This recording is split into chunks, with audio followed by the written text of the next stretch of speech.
Bonjour à tous. Bonjour. Nous sommes ravis de vous accueillir aujourd'hui pour ce webinaire spécial InnovUp, expérimentation tech et secours. Je suis en compagnie de Johan. Enchanté. J'espère que vous nous entendez bien. Parfait. Je vous rappelle juste les règles pour ce webinaire. Vous posez bien vos questions dans l'onglet questions. On ne pourra pas relayer toutes les questions si vous les posez dans l'onglet chat. Donc vraiment réservez l'onglet chat pour dire bonjour, pour nous donner vos impressions sur notre nouveau studio. Et puis vraiment réservez l'onglet questions pour toutes vos questions à nos interlocuteurs. Donc, je vous présente comment va se dérouler ce webinaire. Donc, tout d'abord, une introduction par Johan. Ensuite, je ferai une brève introduction de Cap Digital. Et ensuite, nous accueillerons nos invités, Livia et Thibaut, qui nous présenteront l'appel à projet InnovUp, expérimentation, tech et secours. Bonjour à tous. Donc, Johan Doz, responsable innovation du pôle systématique. Je vais vous faire une brève présentation du pôle systématique puisque Cap Digital et Systématique co-animent ce webinaire aujourd'hui. Et donc, Systématique, c'est un écosystème performant de plus de 900 membres, pôle européen des deep tech, avec beaucoup de PME, de grands groupes, d'académiques qui se réunissent autour de ce thème des deep tech. Beaucoup d'activités de projets d'innovation, comme dans digital et dans les grands pôles de compétitivité.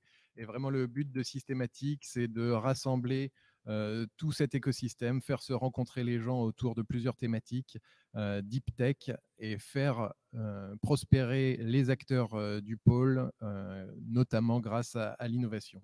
Si on peut passer à la slide suivante, je vous présente très rapidement les thématiques du pôle systématique, parce qu'on est pôle européen des deep tech, mais qu'est-ce que ce sont les deep tech que l'on traite chez Systématique? On voit les 6 piliers qui sont les piliers technologiques du pôle. On a le premier pilier Data Science and Artificial Intelligence, où on va traiter de tout ce qui est IA, évidemment. On a le pilier cyber et sécurité, où on va traiter à la fois de sécurité logique avec la cybersécurité, mais aussi de sécurité physique avec notamment tout ce qui est sécurité et défense. Et c'est là qu'on va avoir la sécurité des citoyens, la sécurité des bâtiments et tout ce qui va se rapporter à cet appel aujourd'hui. Mais tous les piliers sont concernés, puisqu'on a vu qu'il y avait de l'IA dans cet appel. Il y aura aussi de l'IoT, et ça va concerner le troisième hub de Systématique, Digital Infrastructure and IoT, qui va traiter notamment de télécom, d'embarquer et d'Internet des objets. Un quatrième pilier Digital Engineering, où on va retrouver tout ce qui est modélisation, simulation, HPC, avec beaucoup de jumeaux numériques, avec quantum computing qui est traité dans ce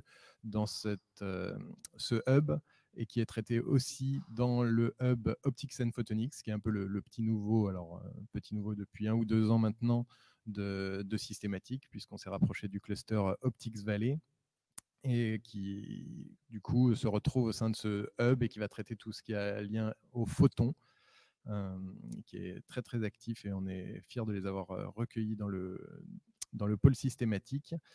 Et le dernier hub technologique qui est open source. On a une communauté très forte d'open source dans le pôle systématique qui se retrouve à travers de l'Open World Forum, notamment chaque année.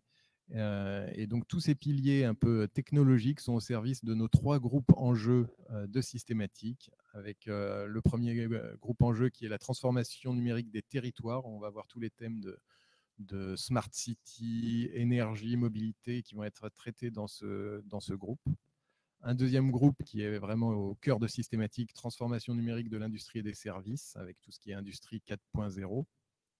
Et un troisième enjeu, transformation numérique de la société, où on va retrouver tout ce qui est santé et tout ce qui est agro connecté. Et pour la santé, ça se fait notamment en partie avec Cap Digital et Medicine, puisqu'on a l'action Ticket Santé qui est à cheval sur les 3 pôles.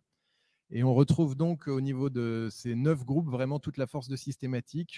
L'idée de Systématique, c'est vraiment de d'avoir plusieurs sous-écosystèmes à l'ensemble de l'écosystème systématique. Et quand vous êtes membre de systématique, vous allez aller dans ces hubs ou enjeux pour vraiment rencontrer les personnes les plus pertinentes pour vous. Et on a un comité de pilotage par hub et enjeux qui est constitué en général d'une quinzaine d'acteurs, de membres de systématique. Ça fait à peu près 200 acteurs, 200 experts qui sont là pour animer le pôle et aussi pour vous accompagner dans le montage de projets et dans toutes les actions du pôle. Voilà, donc j'étais assez bavard, donc je vais être très rapide sur la dernière slide. Le pôle de compétitivité systématique, c'est comme tous les pôles, on vous accompagne sur plein de sujets, de la R&D, des rencontres business, des rencontres entre grands groupes et PME, des rencontres aussi avec les académiques, on organise des challenges, on a pas mal d'événements pour vous présenter, pour traiter de chacune des thématiques. Donc, n'hésitez pas à venir nous rencontrer sur cette thématique des deep tech. Voilà, et je te repasse la parole, Jennifer. Merci beaucoup. Donc moi, je vais vous présenter rapidement le pôle Cap Digital. Donc Cap Digital, on est un pôle de compétitivité, un collectif d'environ 1000 structures. On a 15 ans d'existence, on a fêté nos 15 ans cette année. Donc on a soufflé notre petite bougie. Le pôle, dans son ensemble, c'est majoritairement des startups et des PME, environ 850. Et puis, comme tous les pôles, on est accompagné par des grands groupes, des universités et des laboratoires, et puis également des fonds d'investissement qui font partie de notre collectif. Donc, Cap Digital, c'est le pôle de la transition numérique et écologique. On est organisé en différentes équipes. On a un gros pôle européen, une grosse équipe européenne qui va aussi sur la scène européenne aller chercher des appels à projets de R&D en cascade funding, et ça nous permet en fait de proposer à nos membres d'accéder à cette scène européenne, et puis également une autre équipe dédiée à l'innovation sur la France et en particularité sur la région Île-de-France. On est également actif sur les Hauts-de-France grâce à l'annexion de pôle PICOM en ce début d'année dernière. Donc voilà, nous sommes très heureux d'être sur ces deux régions. Et Cap Digital, c'est environ plus de 100 événements. Alors d'habitude, c'est en présentiel. Maintenant, vous avez vu, on s'est doté d'un studio pour essayer de faire du live un peu plus haut niveau. Et voilà, si on parle un petit peu plus de la R&D, puisque c'est ce qui nous tient aujourd'hui. Un accompagnement R&D sur tous vos projets. Donc, on va faire du diagnostic avec vous pour cibler le meilleur appel à projet, et puis ensuite expertiser vos projets, puis labelliser votre projet, et puis vous offrir de la visibilité et de la valorisation de la réussite de vos projets. Pour ce faire, on est également accompagné d'un large réseau d'experts qui nous aident dans toute l'expertise des projets et qui aident les membres de Cap Digital à performer sur ces appels à projets. Donc, n'hésitez pas à nous rejoindre si vous n'êtes pas encore membre de Cap Digital. Et maintenant, je vais proposer à Livia et Thibaut de nous rejoindre sur scène. Générique.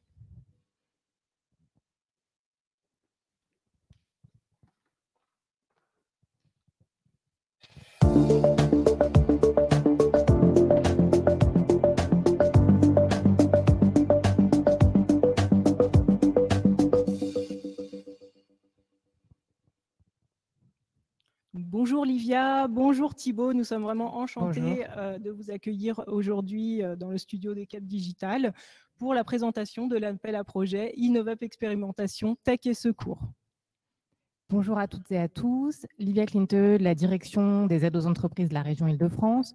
Donc nous, à la DAE, on accompagne près de 500 entreprises par an à toutes les étapes de leur développement, de la création, en passant par la R&D jusqu'à l'export. Et on est partenaire financeur de cet appel à projet Innodi qu'on va vous présenter aujourd'hui. Merci Livia. Bonjour à toutes, bonjour à tous. Donc Thibaut Refait, je suis officier de sapeur-pompier en Seine-et-Marne, mais également fondateur de l'association Atraxis. En 2 mots, l'association Atraxis, donc une association loi de 1901 créée il y a 3 ans et demi, qui a pour triple ambition de favoriser la transformation numérique, favoriser la diversité des profils et favoriser l'innovation dans les services de secours. Et dans ce cadre-là, nous sommes ravis de pouvoir essayer de créer du lien, créer une émulation autour des enjeux tech pour les services de secours. Nous avions lancé en 2019 à Station F la dynamique tech et secours, et nous sommes ravis, un an et demi après ce lancement, de lancer, en partenariat avec la région Île-de-France et BPI, donc merci largement, de lancer cette premier appel à projet dédié aux nouvelles technologies et au secours.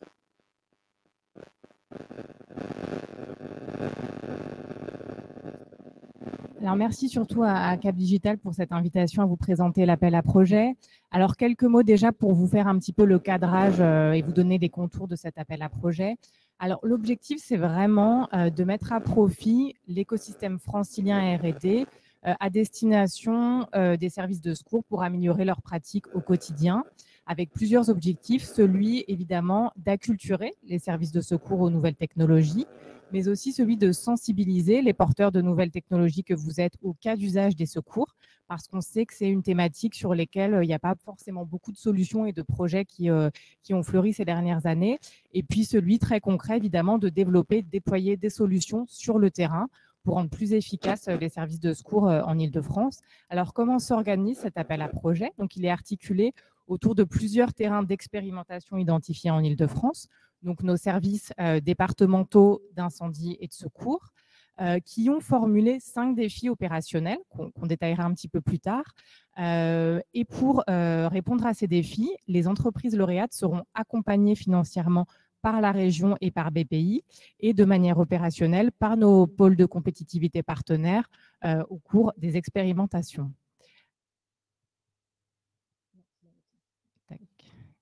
Alors, on a évoqué donc les partenaires, mais peut-être les rappeler rapidement. Donc Atraxis, évidemment, qui est la cheville ouvrière à la genèse du projet. Donc les partenaires financeurs que nous sommes côté région, et puis BPI bien sûr.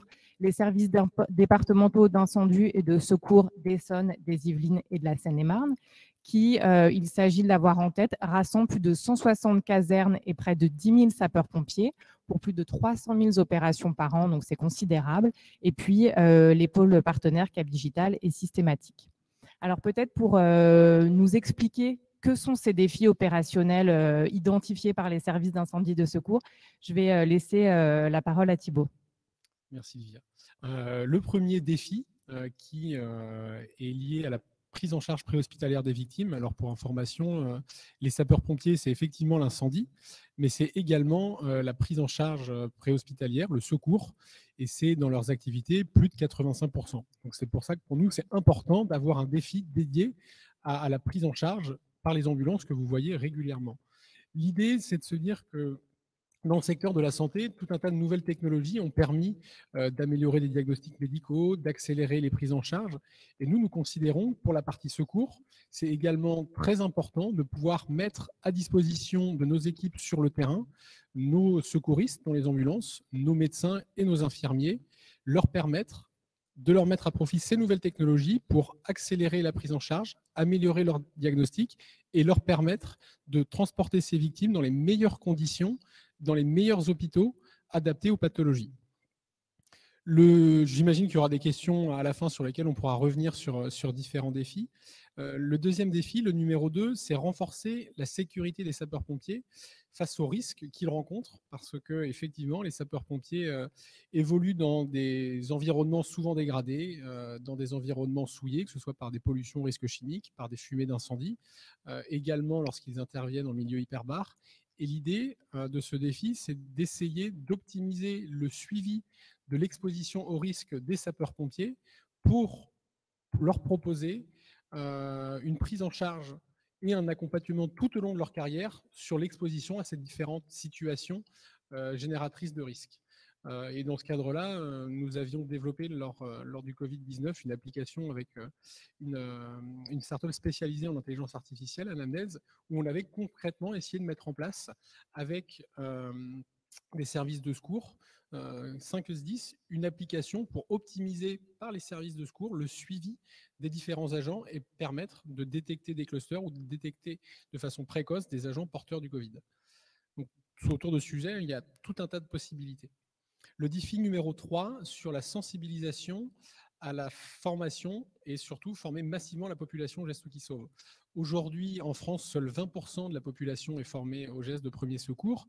Et même si les pompiers arrivent très vite sur intervention, les gestes qui vont permettre, dans certains cas, la survie de la victime doivent être prodigués par un témoin, par la famille ou par des proches. Et donc, pour nous, c'est essentiel de pouvoir, dans ce continuum de prise en charge d'une victime, de pouvoir former de façon massive l'ensemble de la population pour que tout le monde soit en capacité demain de prendre en charge un arrêt cardiaque en attendant qu'une ambulance de sapeurs-pompiers, qu'un médecin du SAMU intervienne. Et c'est grâce à ça qu'on pourra encore maximiser le nombre de vies sauvées. Donc pour nous, c'est vraiment un sujet très, très, très important. Le deuxième défi, le numéro 4, c'est optimiser la gestion des interventions dimensionnantes, notamment par des postes de commandement. Aujourd'hui, les interventions des pompiers se multiplient, mais également le volume d'un point de vue nombre d'engins qui vont se déplacer pour une intervention dimensionnante. Typiquement, c'est le cas d'un feu d'entrepôt, c'est le cas du feu de forêt, alors qu'il concerne pas forcément beaucoup la région Île-de-France, mais malgré tout, il y a un massif Bellifontain qui est bien connu dans la région. Et l'idée sur ces interventions dimensionnantes de type feu d'entrepôt, pollution dans une entreprise ou important dégâts, accidents routiers, c'est de réussir à optimiser le partage des informations de l'ensemble des intervenants sur un théâtre d'opération pour aider à la décision d'un commandement des opérations de secours et ainsi être en capacité de saisir toutes les données qui vont être générées sur une intervention dimensionnante pour aider à la prise de décision. Enfin, le dernier défi, le numéro 5, c'est de tirer profit de toute la donnée disponible dans l'environnement des sapeurs-pompiers. Alors, on en parle avec la Smart City. Dans tout un tas d'environnements, des données sont créées, sont disponibles et peuvent permettre, lorsqu'on les filtre, lorsqu'on les capte, d'avoir des éléments qui peuvent permettre aux services de secours de mieux choisir leur trajet, de mieux anticiper la relève lors d'une intervention dimensionnante, de prépositionner des moyens lors d'un épisode sévère de pollen où ça peut créer des sujets sur des personnes à risque, optimiser la ressource des sapeurs-pompiers volontaires, parce que je ne sais pas si tout le monde est au courant, mais 200 000 sapeurs-pompiers sur les 250 000 sont des sapeurs-pompiers volontaires. Et donc, c'est une ressource qui nécessite des particularités dans sa sollicitation. Et donc, pour nous, c'est important de pouvoir tirer profit de l'ensemble des données disponibles dans l'environnement des services de secours pour les aider à optimiser et à mieux qualifier leurs choix. Bien entendu, pour l'ensemble de ces défis, nous pensons que les technologies du numérique, alors que ce soit l'IA, l'IoT, la réalité virtuelle ou augmentée, peuvent permettre d'apporter des solutions concrètes assez rapidement aux différents défis que je viens d'évoquer. Et je pense que nous en discutions avec Livia tout à l'heure, même si des solutions très concrètes ne répondent pas aux 5 défis, mais qu'elles répondent aux enjeux globaux qui ont été énoncés en préambule, la solution pourra bien entendu être étudiée. Merci Thibault. Alors peut-être pour rentrer un petit peu plus dans le concret de l'appel à projet, notamment les modalités de candidature, d'éligibilité. Alors qui sont les entreprises et les projets éligibles? Alors on s'appuie pour ceux qui connaissent déjà ce genre de règlement, sur le règlement européen pour le développement et l'innovation, là, que vous pouvez trouver facilement en ligne. Et les structures éligibles sont l'ensemble des entreprises donc, qui ont une activité économique, que ce soit des TPE, des PME ou des ETI. Sont exclus les grands groupes. Il faut que la structure soit créée au moment du dépôt du dossier de candidature et qu'elle bénéficie d'une capacité financière suffisante pour porter le projet. C'est un critère qui sera rigoureusement étudié par la banque publique qui est partenaire sur l'appel à projet. Alors, que sont les projets cibles? C'est les projets d'innovation qui sont situés avant la phase de commercialisation, puisqu'il s'agit évidemment de tester la solution en conditions réelles avec les terrains d'expérimentation partenaires. Il faut que les solutions candidates répondent aux défis formulés qu'on a évoqués à l'instant ou bien à minima qu'elles apportent une réponse forte aux enjeux métiers des services de secours, comme on l'a évoqué. Donc voilà, donc qu'elle soit apte à l'expérimentation, donc qu'il y ait déjà au moins un développement en présence, quitte à ce qu'il soit finalisé avec les conditions idoines lors de l'expérimentation, mais en tout cas, il faut déjà qu'on soit en présence d'un travail amorcé, j'ai envie de dire, et puis qu'on soit aussi sur un projet avec un planning de déploiement de 18 mois maximum. Donc, les critères de sélection des projets. Alors déjà, pour vous expliquer un petit peu le processus de sélection, donc suite à un examen des candidatures sur dossier, un jury de sélection se réunira. Les entreprises présélectionnées auront l'occasion de nous présenter leur projet via un pitch. Et puis ensuite, il y aura une délibération collégiale par le jury. Donc les critères qui seront particulièrement étudiés sont évidemment le caractère innovant du projet, la qualité du projet au regard de la méthodologie envisagée, de la faisabilité du projet, de la pertinence des moyens mis en œuvre avec les objectifs de l'expérimentation, le potentiel économique du projet de l'entreprise, c'est-à-dire dans quelle mesure cette expérimentation pourrait plus tard être transformée en produits sur étagère, en produits commercialisés, la contribution au développement de l'Île-de-France, évidemment, et on va à cet égard regarder l'ancrage territorial. C'est pour ça qu'il est important que les entreprises aient à minima un établissement secondaire en Île-de-France.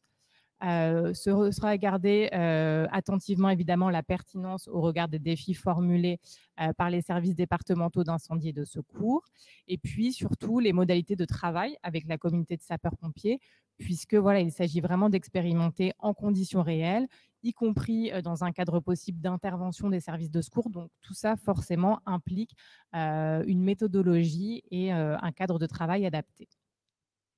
Alors, le financement des projets lauréats. Donc, comme évoqué, on s'appuie sur l'aide Innovop, donc, qui aujourd'hui prévoit un montant maximum de 500 000 € en subvention avec une possibilité d'abondement en avance récupérable ou prêt innovation à hauteur de 3 millions d'euros.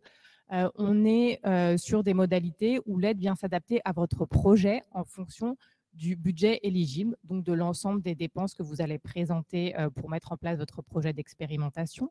Les coûts admissibles au projet sont ceux qui rentrent dans le cadre du RDI, donc à savoir notamment les frais de personnel affectés au projet, chercheurs, ingénieurs, chargés de projet, techniciens, le coût des instruments et du matériel qui va être mobilisé pour cette expérimentation, les dépenses liées à l'établissement de la preuve de concept, donc que ce soit technique, sur un plan juridique ou encore commercial, les dépenses liées, le cas échéant, à la réalisation d'un démonstrateur ou d'un prototype, mais également les prestations techniques sous-traitées, soit des labos publics, soit des organismes privés, et puis les dépenses liées à la potentielle évaluation de l'expérimentation.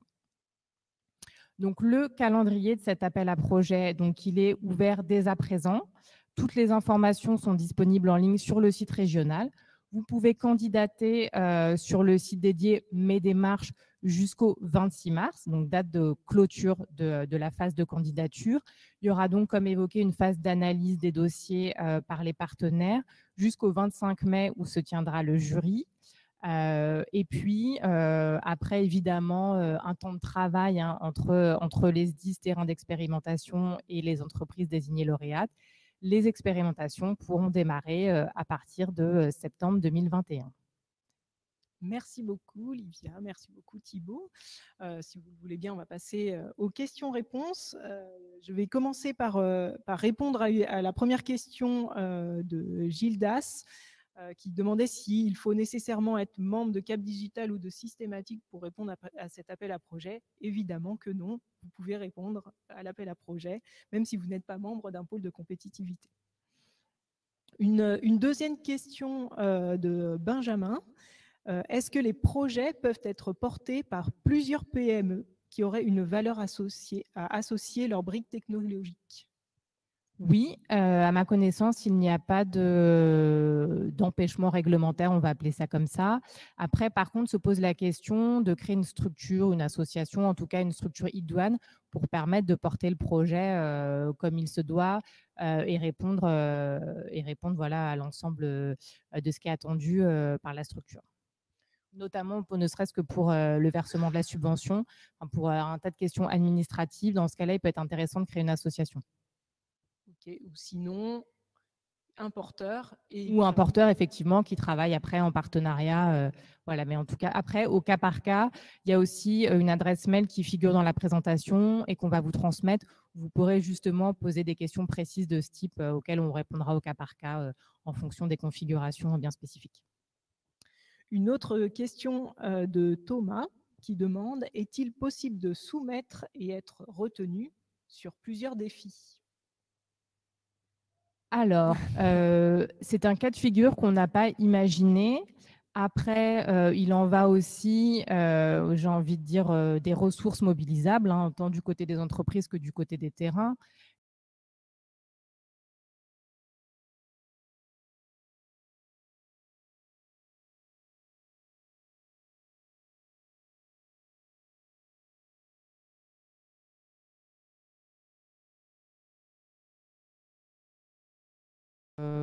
Donc voilà, on n'a pas de jurisprudence en la matière, mais voilà, l'idée, c'est aussi de laisser leur chance aux plus d'entreprises possibles. Merci. Une question de Nicolas, qui est, je vais la reformuler sur une question un peu plus globale du cumul des subventions. Sa question porte sur le fait qu'il soit déjà porteur, qu'il ait déjà remporté une subvention BPI France, savoir est-ce qu'il peut quand même repostuler sur un autre appel à projet et est-ce qu'il a des chances, est-ce que ça amenuise pas ses chances d'être lauréat, le fait qu'il soit déjà porteur d'une subvention? Alors, le fait que les entreprises candidates soient déjà bénéficiaires de subventions ne vient en aucun cas apporter des chances en moins de se voir désigner lauréate. Après, sur la question du cumul, qui là relève de la règle hein, et du cumul des aides d'État, j'invite les entreprises à se rapprocher de leur conseiller BPI, qui est au fait des régimes d'aide sur lesquels elles ont été désignées bénéficiaires et qui pourra les aiguiller sur l'opportunité de candidater, mais sachant qu'on n'est pas sur du de minimis sur cet appel à projet. Donc, a priori, il n'y a pas d'incompatibilité en vue de candidater. Voilà. Et je rappelle la règle où vous ne pouvez pas être aidé 2 fois pour la même chose. Voilà. Il faudra forcément que ce soit un projet différent du projet qui est porté par la solution précédente. Une autre question de Gérard: est-ce que quelque chose est prévu pour avertir la population en cas de danger? Est-ce que ça peut rentrer dans un des défis?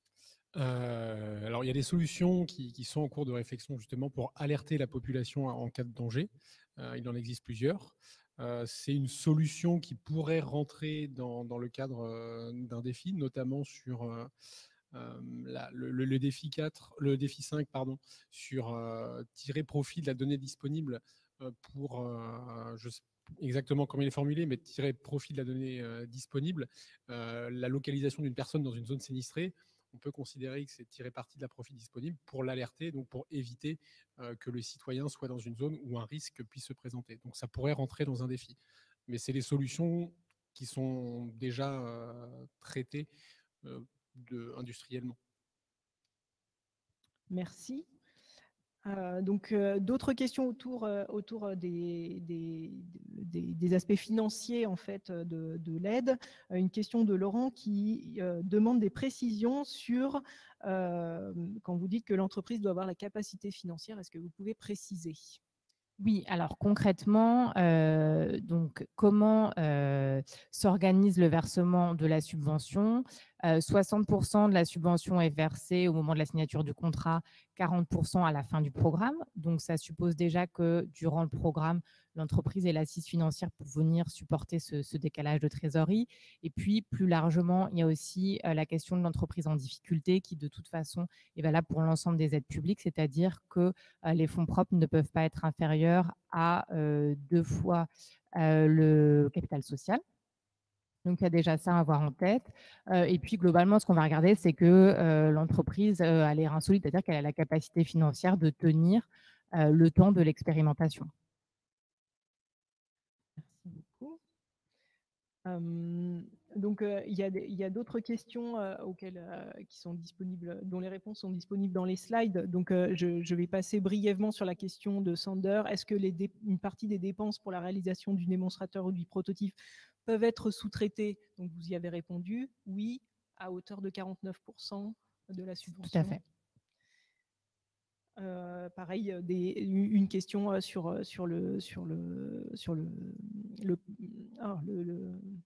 le nom m'échappe, sur quand est-ce que seront connus les résultats des jurys? Alors, quelques jours a priori, hein, après la date du jury, et en tout cas, évidemment, avant les congés d'été, on va les appeler comme ça. Et puis juste peut-être pour rebondir sur les questions de financement, n'hésitez pas à consulter le RDI, que vous trouvez très facilement en ligne.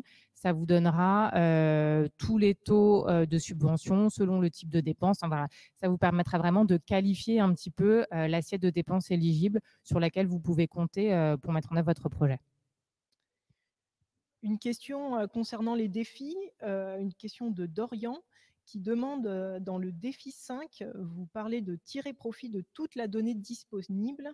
Quelles sont ces données et comment y accéder? Donc, ça sous-entend la question, est-ce qu'il y aura une partie des bases de données qui seront ouvertes pour permettre ce défi? Effectivement, sur le défi 5, on précise toute la donnée disponible. On prend bien sûr en compte toute la donnée disponible, notamment en open source ou via d'autres canaux, mais bien entendu également de la donnée des services de secours pour pouvoir confronter ces deux jeux de données et en tirer justement les bénéfices. Donc là encore, le sujet n'est pas fermé pour l'accessibilité des données des services d'incendie et de secours en fonction des défis, étant donné que c'est des données sensibles. Il y aura des conventions qui permettront l'accès à une partie des données et en fonction aux parties nécessaires pour la réussite du défi. Merci. Une autre question de Gildas concernant les défis. Donc, vous listez la réalité virtuelle parmi les technologies visées. Un défi en particulier est-il plus concerné qu'un autre sur cette partie? Sur cette partie-là de la réalité virtuelle, dans notre esprit, le défi numéro 2, le défi numéro 3, pardon, sur la sensibilisation aux gestes qui sauvent et aux comportements adoptés en cas de crise, on pense que la réalité virtuelle, du fait de sa capacité de formation, nous semblait être la technologie qui pouvait rentrer dans le défi numéro 2. Pour les autres, ça paraît un peu moins évident, quoique. En tout cas, pour le défi sur la formation et la massification de la formation, la réalité virtuelle est vraiment adaptée. Merci. D'autres questions qui concernent plus la région sur l'éligibilité des porteurs de projets. Donc, ils nous demandent est-ce qu'on est obligé d'être sur l'Île-de-France pour pouvoir candidater? Et la réponse est oui, évidemment. Comme je vous l'expliquais, la question de l'ancrage territorial est très importante. Donc, il faut que l'entreprise soit localisée en Île-de-France au travers de son siège social ou à minima d'un établissement secondaire qui va mener le projet d'expérimentation et plus globalement la R&D. Et donc, une question subsidiaire, peut-on utiliser des sociétés ou des intervenants qui seraient dans d'autres pays? Alors, j'imagine que vous faites potentiellement appel ici à la sous-traitance. Alors, on peut imaginer que s'il s'agit de mobiliser une expertise tout à fait particulière pour laquelle il n'existe pas en Île-de-France d'expertise similaire, voilà, qu'on puisse mobiliser un partenaire quelque part d'autre en France, etc. Mais tout ça doit quand même être motivé. Une question plus technologique de Samuel qui demande un système d'exploitation très léger, adapté aux objets connectés et beaucoup plus sécurisé, serait-il éligible? Comme ça, avec les éléments qui nous sont rapportés dans la question, je pense que ça pourrait complètement répondre à au moins un défi sur l'optimisation de la gestion des interventions dimensionnantes. Ça pourrait très clairement apporter une plus-value dans ce cadre-là. Une autre question de Samuel. Est-ce simplement la partie expérimentation qui est prise en compte ou la partie création d'un prototype peut-elle l'être également? Alors, vous pouvez intégrer vos dépenses de prototypage dès lors qu'elles servent l'expérimentation. Voilà, donc une partie R&D. Voilà, si par exemple la solution est en phase de finalisation, qu'elle a besoin d'être prototypée pour être expérimentée, vous pouvez intégrer vos frais de prototypage. Une autre question d'Alexis. Est-il possible de valider l'intérêt d'un projet de façon générale avant de faire un dossier complet, savoir si une idée correspond globalement aux besoins des services de secours? Je pense que oui, l'idée, c'est pas de vous faire perdre du temps, hein. Donc, on a pour ça créé donc une adresse mail dédiée. Donc voilà, n'hésitez pas à revenir vers vous, on répondra à vos questions. Voilà. Et Alexis, n'hésitez pas à revenir vers nous également, qui pourront vous aiguiller au mieux sur l'intérêt de votre solution au regard de cet appel. Et puis sur la partie opérationnelle liée avec les services de secours, n'hésitez pas non plus à nous solliciter, mais je pense que, comme le rappelait Livia, il y a l'adresse mail dédiée qui sera après ventilée sur les différents interlocuteurs en fonction de la question. Et je pense que sur la partie opérationnelle métier, nous, on sera en capacité de vous apporter un point de vue et quelques conseils. Merci beaucoup. Une question de Gildas. Vous répondiez à une question tout à l'heure s'agissant de la candidature en consortium. Recommanderiez-vous que les membres du consortium se regroupent en association pour se porter candidat? Donc, je crois que vous avez répondu. Oui, je pense que c'est une bonne idée. Merci. Une question de Pauline. Est-ce qu'un projet visant à expérimenter un prototype de communication en mode direct entre pompiers lors des interventions peut être éligible? Il peut être éligible. Je pense qu'il peut rentrer dans au moins 2 défis, notamment sur la partie 4 sur l'optimisation l'optimisation de la gestion des interventions dimensionnantes, où là, l'intérêt, c'est aussi de permettre aux équipes de secours d'échanger de la donnée pour que cette donnée soit partagée dans un poste de commandement, puis dans une salle de contrôle. Donc effectivement, ce type de solution peut être éligible, et notamment dans le défi 4. Merci. Une autre question de Jean-Marc. À propos du défi numéro 4, les services de secours disposent déjà de centres d'hypervision. Ces centres sont-ils déjà boostés, entre guillemets, à l'intelligence artificielle? Il y a encore énormément de sujets à traiter sur l'intelligence artificielle et son emploi dans les centres de commandement. Aujourd'hui, certains centres, qu'on appelle CODIS, Centre d'opération départemental d'incendie et de secours, qui gèrent les opérations sur le terrain, sont dotés de ce qu'on pourrait appeler l'hypervision, où ils arrivent à avoir des yeux et des oreilles sur différentes interventions dimensionnantes. Mais l'idée, ce serait, comme ça se fait dans des centres de supervision urbaine pour la police municipale ou pour des aspects plus sécuritaires, de réussir à tirer profit des images, de la donnée et bien sûr de la faire augmenter par de l'IA pour que ces pratiques qui ont lieu dans les CSU puissent venir rendre un service aux équipes de secours dans leur centre de supervision. Merci. Une question de Bruno. Y a-t-il un nombre limite de lauréats? On s'est fixé un objectif autour d'un lauréat par défi. Après, on ne s'interdit pas, selon la qualité des solutions qui vont être proposées, selon l'appétence aussi des terrains d'expérimentation qui, il me semble, a l'air de se développer du côté des SDIS, de désigner plus d'entreprises. Merci. Une autre question de Jean-Marc. À propos du défi numéro 5, quelles sont les différentes sources de données déjà disponibles? Les différentes sources de données disponibles, juste à titre d'exemple, mais ça peut être les données météo, ça peut être des données démographiques, ça peut être des données de circulation. Ça, c'est pour les données externes. Après, pour les données internes des services d'incendie et de secours, c'est notamment toutes les données qui sont générées lorsque l'on intervient sur des sinistres, l'heure de l'intervention, le lieu de l'intervention, la typologie d'action réalisée par les services de secours. Voilà, pour faire très très simple sur les 2 types de données qui peuvent être mobilisables. Je ne sais pas si ça répond à la question de Jean-Marc, il me semble. Il reviendra vers nous mais je pense que oui, ça devrait bien répondre à sa question. Alors, une autre question de Stéphane. Peut-on proposer une solution qui est l'objet d'une création d'une filiale dédiée au sujet en Île-de-France, la maison mère étant en province et dotée des fonds propres réclamés? Oui, dès lors que évidemment cette filiale est un établissement secondaire, que c'est elle qui mène le projet.